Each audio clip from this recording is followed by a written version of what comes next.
Okay, I'll just show you how to set the Sat Nav in this 2018 Seat Leon. Any screen, we go to the home button there. We want nav, so that's third one along there, navigation.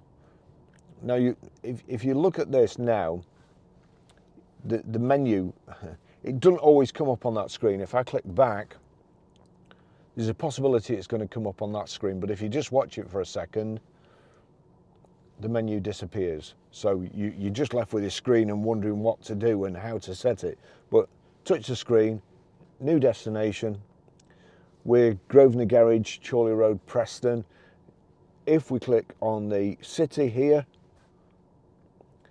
and you'll see postcode, click on postcode. This is the easiest way to enter it. It's on digits at the moment, numerals. We want it on the alphabet. So we're Grosvenor Garage, Blackburn Road, Higher Walton, Preston, PR.